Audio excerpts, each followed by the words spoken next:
ஆடியில எல்லா நகைகளுக்கும் சேதாரத்துல 1% கம்மி. அது மட்டும் இல்ல, உங்க பழைய நகைக்கு கிராமுக்கு 150 ரூபாய் கூடுதலாவும் தரும். ரெண்டையும் சேர்த்தா 2% மேல நகை விலையில சேவ் பண்ணுவீங்க. சென்னை கிண்டியில் தொழில் முதலீட்டாளர்கள் மாநாட்டை தொடக்கி வைக்கிறார் முதல்வர் விஜய்.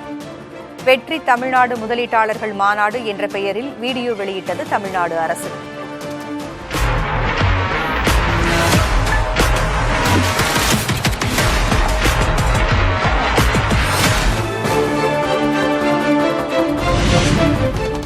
ஆறு IPS அதிகாரிகள் உட்பட 10 காவல்துறை அதிகாரிகளை இடமாற்றம் செய்து தமிழக அரசு உத்தரவு.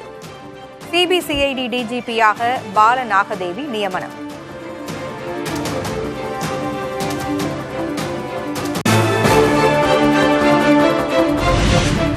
சைபர் கிரைம் ADGP-யாக அபின் தினேஷ் மோடக்கை நியமித்து தமிழக அரசு உத்தரவு. பொருளாதார குற்றப்பிரிவு ADGP-யாக காத்திருப்போர் பட்டியலில் இருந்த வித்யா ஜெயந்த் குல்கர்னி நியமனம்.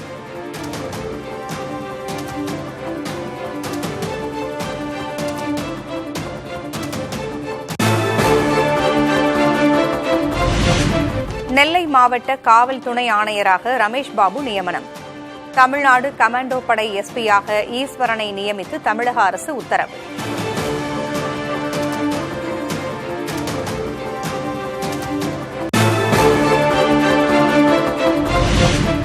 தமிழக சட்டமன்றத்தில் தொகுதி மறுவரையறைக்கு எதிராக தீர்மானம் கொண்டு வந்த முதல்வர் விஜய். அதிமுக, பாமக, பாஜக எதிர்ப்பு தெரிவித்த நிலையில் திமுக உள்ளிட்ட பிற கட்சிகளின் ஆதரவோடு நிறைவேற்றம்.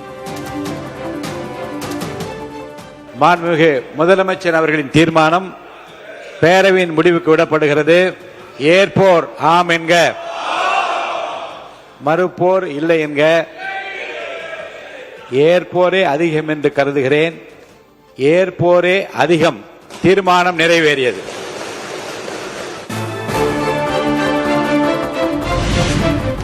நம் வீட்டு பெண்கள் அரசியலில் முன்னேற சம வாய்ப்பு வழங்க வேண்டும் என வலியுறுத்திய முதல்வர் விஜய். 2029 நாடாளுமன்ற தேர்தலிலேயே 33% இடஒதுக்கீடு வழங்கவும் மத்திய அரசுக்கு கோரிக்கை. நம்ம தமிழ்நாட்டு பெண்களோட பங்களிப்பு பெருசா இருக்குன்றத யாரும் மறுக்கவே முடியாது. அப்படிப்பட்ட நம்ம வீட்டு பெண்களுக்கு அரசியல்லையும் முன்னேற வழிவகை செய்யணும். அதுக்கு உரிய இடஒதுக்கீடு வழங்கணும். நம்ம தமிழ்நாட்டை எடுத்துக்கிட்டாலும் ஆண்களை விட பெண்கள் தான் அதிகம். ஓட்டு சதவீதத்தில் கூட அவங்க தான் அதிகம். மக்கள் தொகை அடிப்படையில் தொகுதி மறுவரையறை செய்யக்கூடாது என தமிழக சட்டமன்றத்தில் தீர்மானம். மக்களவை தொகுதிகளின் எண்ணிக்கையை 543 850 உயர்த்தவும் எதிர்ப்பு.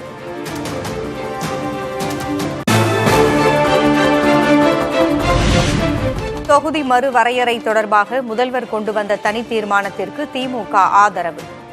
தமிழ்நாடு பாதிக்கப்படக்கூடாது என்பதே திமுகவின் நிலைப்பாடு என்று உதயநிதி ஸ்டாலின் திட்டவட்டம். தொகுதி மறுவரையறை டீலிமிட்டேஷன் அப்படிங்கிற பேர்ல எக்காரணம் கொண்டும் நம்முடைய தமிழ்நாடு பாதிக்கப்படக்கூடாது என்பதுதான் எங்களுடைய உறுதியான நிலைப்பாடு. இப்ப இருக்கக்கூடிய 7.18% குறைக்க அனுமதிக்க கூடாதுன்னு மீண்டும் வலியுறுத்தி சொல்லி அரசு கொண்டு வந்திருக்கக்கூடிய இந்த தீர்மானத்தை நாங்கள் வரவேற்கின்றோம். தொகுதி மறுவரையறையால் ஏற்படும் பாதிப்புகள் குறித்து இந்தியாவுக்கே முதலில் எடுத்துரைத்தது திமுக தலைவர் ஸ்டாலின் தான். முதல்வர் கொண்டு வந்த தனி தீர்மானம் மீதான விவாதத்தில் பதிவு செய்த எதிர்க்கட்சித் தலைவர் உதயநிதி ஸ்டாலின், மக்கள் தொகை கணக்கெடுப்பு அடிப்படையில் புதுசா டீலிமிட்டேஷன் கொண்டு வந்தா அது எவ்வளவு பெரிய ஆபத்தாக அமையும் அப்படிங்கறத இந்தியாவுக்கே முதலா சொன்ன இயக்கம் எங்களுடைய திராவிட முன்னேற்ற கழகம், எங்களுடைய தலைவர் அவர்கள்தான்.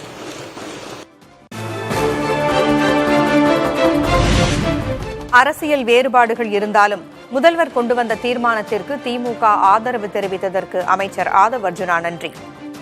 மாநில சுயாட்சிக்காக ஜெயலலிதாவும் கலைஞரும் இறுதி வரை குரல் கொடுத்ததாகவும் கருத்து. திராவிட முன்னேற்ற கழகத்தின் நன்றி சொல்லுகிறோம் எதிர்க்கட்சி தலைவர் அவர்களுக்கு.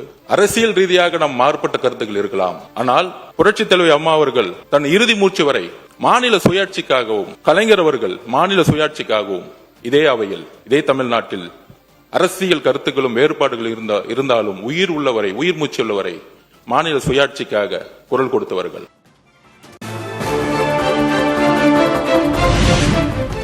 அரசியல் காரணங்களுக்காக பரபரப்பை ஏற்படுத்த அவசரமாக தீர்மானம் கொண்டுவரப்பட்டுள்ளதாக அதிமுக எதிர்ப்பு. பெண்களுக்கு இடஒதுக்கீடு வழங்க வேண்டும் என்ற தீர்மானத்தை மட்டும் வரவேற்பதாக எடப்பாடி கே பழனிசாமி அறிவிப்பு. தமிழ்நாட்டில் தமிழக வெற்றி கழக அரசு அரசியல் காரணங்களுக்காக பரபரப்பை ஏற்படுத்த வேண்டும் என்பதற்காக இந்த தீர்மானத்தை இவ்வளவு அவசரமாக சட்டமன்றத்தில் அரசியல் தனி தீர்மானமாக கொண்டு வருகிறது என்று நாங்கள் கருதுகிறோம். அதாவது நாடாளுமன்றத்திலும் சட்டமன்றத்திலும் 33% பெண்களுக்கு இடஒதுக்கீடு வழங்க வேண்டும் என்ற அந்த தீர்மானத்தை மட்டும் ஆதரித்து அமர்கின்றேன்.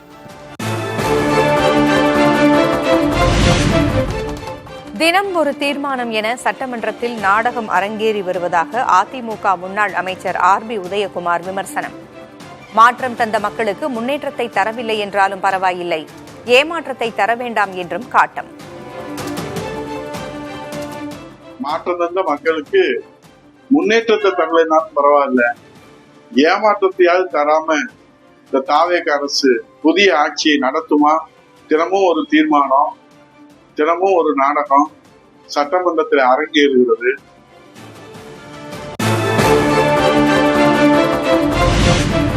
தமிழ் மொழி உச்சரிப்பில் சில தடங்கல்கள் இருப்பது உண்மைதான் என நிதியமைச்சர் மரிய வில்சன் பேச்சு. சில நாட்களுக்கு முன் ஆவேசப்பட்டு விட்டதாகவும் வரும் நாட்களில் குறைகள் சரி செய்யப்படும் என்றும் சட்டமன்றத்தில் உறுதி.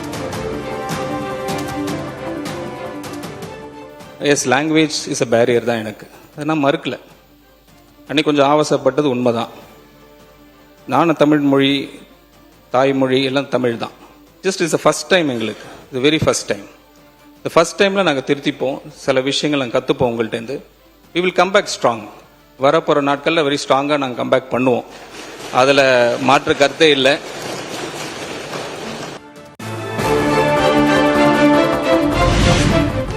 எம்ஜிஆரின் நல்ல நல்ல பிள்ளைகளை நம்பி என்ற பாடலை முதல்வர் விஜய்க்காக குறிப்பிட்டு பாடிய நிதியமைச்சர் மரிய வில்சன். குறிவைத்தால் தவறமாட்டேன், தவறுமானால் குறிவைக்க மாட்டேன் என்ற வசனத்தையும் பேசி காட்டிய அமைச்சர். தலைவர் அழகாக சொல்லியிருப்பாங்க, குறி வைத்தால் தவற மாட்டேன், தவறுமானால் குறியே வைக்க மாட்டேன். ஒரே ஒரு பாடல் மட்டும் பாடிடுறேன், புரட்சி தலைவர் நினைவாக, வித் யுவர் பர்மிஷன்ஸ். கருணை இருந்தால் வள்ளலாகலாம், கடமை இருந்தால் வீரனாகலாம், பொறுமை இருந்தால் மனிதனாகலாம், மூன்றும் இருந்தால் தலைவனாகலாம்.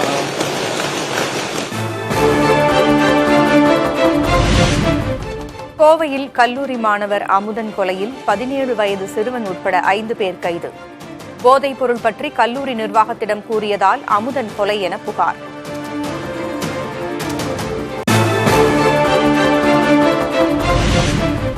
கோவையில் கொலையான மாணவன் அமுதன் போதைப் பொருள் பயன்பாடு குறித்து எந்த புகாரும் அளிக்கவில்லை.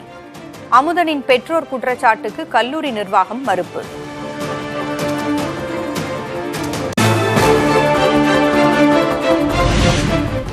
சீனியர் ஜூனியர் மோதல் மற்றும் செல்போன் பறிப்பு விவகாரத்தில் அமுதன் கொலை நடந்துள்ளது. மேலும் சிலரிடம் விசாரணை நடத்தி வருவதாகவும் கோவை மாவட்ட SP பவன்குமார் விளக்கம்.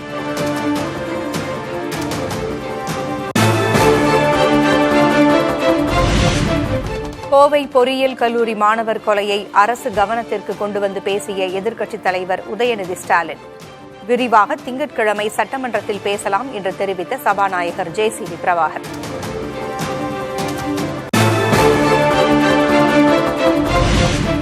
பெரம்பூர் தொகுதி வெற்றிக்கு எதிரான வழக்கில் பதிலளிக்க முதல்வர் விஜய்க்கு அவகாசம்.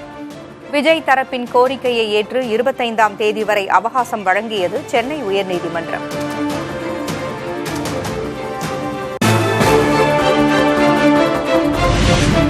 அதிமுக MLA-க்கள் சுய விருப்பத்தின்படிதான் பதவிகளை ராஜினாமா செய்தார்களா? விசாரணை நடத்தாமல் ராஜினாமாவை சபாநாயகர் ஏற்றிருக்கக்கூடாது என அதிமுக கொறடா தரப்பில் உயர்நீதிமன்றத்தில் வாதம்.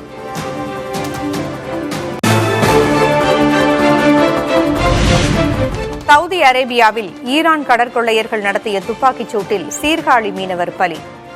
மேலும் 3 தமிழர்கள் காயங்களுடன் மருத்துவமனையில் அனுமதி.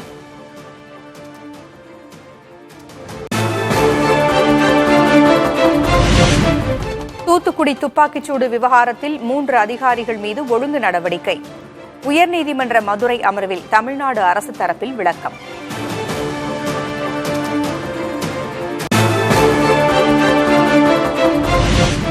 காவிரி நதிநீர் பிரச்சினையில் அனைத்து கட்சிகளிடம் ஒற்றுமையை உருவாக்கும் முயற்சியை தமிழக அரசு மேற்கொள்ள வேண்டும். இந்திய கம்யூனிஸ்ட் கட்சியின் மூத்த தலைவர் முத்தரசன் வலியுறுத்தல். மாநில அரசு பல்வேறு பிரச்சனைகளை ஒத்த கருத்துக்கள் எடுக்கிறார்கள். இதே போல காவிரி நதிநீர் பிரச்சனையிலையும் ஒரு ஒற்றுமையை உருவாக்குவதற்குள்ள முயற்சியை மாநில அரசாங்கம் மேற்கொள்ள வேண்டும். காவிரி நீர் திறப்பு விவகாரத்தில் திமுக தொடுத்த வழக்கு விசாரணை ஆகஸ்ட் 17ஆம் தேதிக்கு மாற்றம். நீதிபதி விக்ரம்நாத் தலைமையிலான அமர்வு விசாரிக்கும் என உச்சநீதிமன்ற தலைமை நீதிபதி அறிவிப்பு.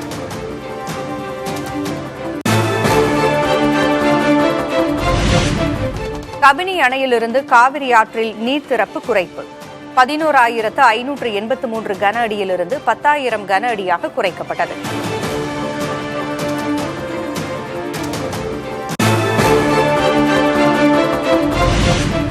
தமிழகத்திற்கு 12,000 கன அடி தண்ணீர் திறக்கும் காவிரி நீர் மேலாண்மை ஆணைய உத்தரவுக்கு கன்னட அமைப்பினர் எதிர்ப்பு. மண்டியா, மைசூர் பகுதிகளில் கர்நாடக விவசாயிகள் கன்னட அமைப்பினர் போராட்டத்தால் பதற்றம்.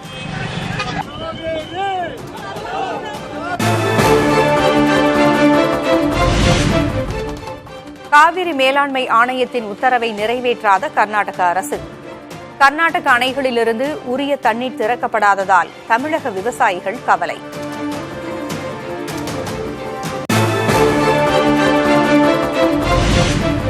காவிரி படுகை மாவட்டங்களில் குறுவை நெல் சாகுபடி கடந்த ஆண்டை காட்டிலும் 2 லட்சம் ஏக்கருக்கு மேல் சரிவு.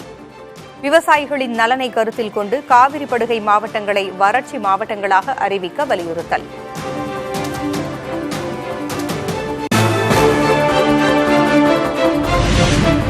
நீலகிரி, தேனி மாவட்டங்களில் கனமழை பெய்யும் என வானிலை மையம் கணிப்பு. மதுரை, திண்டுக்கல், சிவகங்கை, புதுக்கோட்டை மாவட்டங்களிலும் மழை தொடரும்.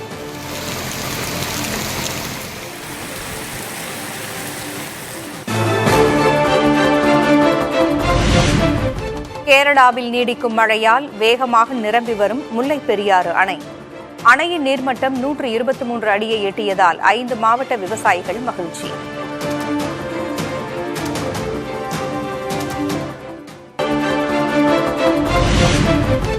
அரிய வகை லார்கிப்பான் குரங்குடன் வீடியோ வெளியிட்ட விவகாரத்தில் நடிகர் விக்ரமிடம் வனத்துறையினர் நேரில் விசாரணை.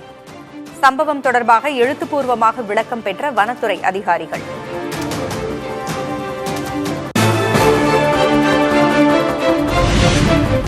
ஒருமுறை பயன்படுத்தப்படும் பிளாஸ்டிக் லைட்டர்களால் 25% தீப்பெட்டி உற்பத்தி பாதிப்பு என வேதனை. பிளாஸ்டிக் லைட்டர்களுக்கு தடை விதிக்க கோரி முதல்வரை சந்தித்து முறையிட உள்ளதாக தீப்பெட்டி உற்பத்தியாளர் சங்கம் அறிவிப்பு. அந்த தீப்பெட்டி தொழிலுக்கு பெரும் சவாலாக உள்ளது சிங்கிள் யூஸ் பிளாஸ்டிக் லைட்டர். மாண்புமிகு தமிழக முதல்வர் ஜோசப் விஜய் அவர்களை நேரில் சந்தித்து தீப்பெட்டி தொழிலை பாதுகாக்க சிங்கிள் யூஸ் பிளாஸ்டிக் லைட்டரை தமிழ்நாட்டில் உற்பத்தி, விற்பனை, யூசேஜ் 3 தடை செய்ய கோரி மனு கொடுக்கலான்னு நாங்கள் முடிவெடுத்திருக்கோம்.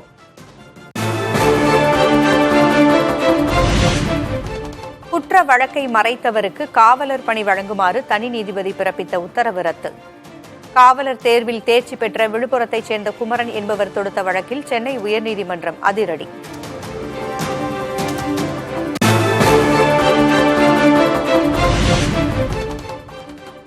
மாதத்தின் முதல் மற்றும் 3வது சனிக்கிழமையையும் விடுமுறையாக அறிவிக்க வேண்டும். மத்திய அரசை வலியுறுத்தி சென்னையில் வங்கி ஊழியர்கள் போராட்டம்.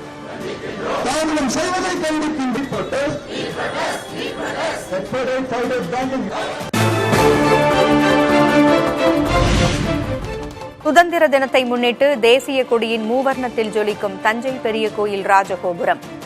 அழகை ரசித்து புகைப்படம் மற்றும் செல்ஃபி எடுத்துக் கொள்ளும் சுற்றுலா பயணிகள்.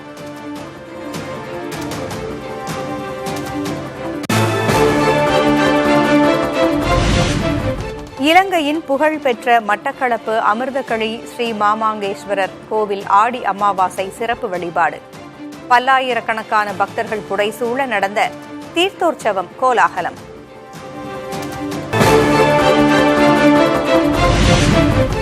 நாடாளுமன்ற கூட்டுக்குழு ஆய்வுக்கு அனுப்பப்படும் FCRA மசோதாவை திரும்பப் பெற எதிர்க்கட்சிகள் வலியுறுத்திய நிலையில் ஆய்வுக்கு அனுப்பிய அரசு. This is for the well-being of the security of every community of India. Government should withdraw this. The government should withdraw this bill. We demand for withdrawal. Minority के खिलाफ कौन सा बिल लेकर के आए आप? I think that's why government has इस प्रस्ताव के पक्ष में है वो हाँ कहें, जो सदस्य प्रस्ताव के विपक्ष में वो ना कहें. मेरे विचार में निर्णय हाँ वालों के पक्ष में हुआ है, हाँ वालों के पक्ष में हुआ है. டெல்லி மாணவர் போராட்டம் குறித்த கேள்விகளுக்கு நாடாளுமன்றத்தில் பதிலளிக்க தயார் என சபாநாயகருக்கு உள்துறை அமைச்சர் அமித்ஷா கடிதம். விவாதம் மற்றும் பதிலுரையின் போது எதிர்க்கட்சிகள் இடையூறு செய்யக்கூடாது என்றும் வலியுறுத்தல்.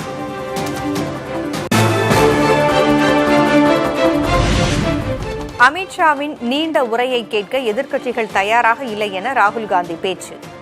மாணவர்கள் மீது பெல்லட் குண்டுகளால் சுடச் சொன்னது யார் என்ற கேள்விக்கான பதிலை மட்டுமே இளம் தலைமுறை எதிர்பார்ப்பதாகவும் விளக்கம். We are not interested in listening to Mr. Amit Shah's imagination. We are not interested in him giving us a lecture or a discussion. We are interested in one simple thing. And when I say we, I mean the younger generation of this country. Who shot those students? Who gave the order to shoot those students? நாடாளுமன்ற விவாதங்களில் பங்கேற்காமல் எதிர்க்கட்சிகள் விலகி ஓடுவதாக மத்திய அமைச்சர் கிரண் ரிஜிஜு விமர்சனம். எதிர்க்கட்சி உறுப்பினர்கள் செயல்பாடுகள் விரக்தியை தருவதாகவும் அதிருப்தி. ஆடி மாதத்தில் வாங்கும் தங்கம் மகாலட்சுமியின் அருளை வீட்டிற்கு வரவேற்கும் மங்களத்தின் அடையாளம். இந்த ஆடியை லலிதா ஜுவல்லரியின் பொன்னான ஆடி ஆஃபரோடு கொண்டாடுங்கள்.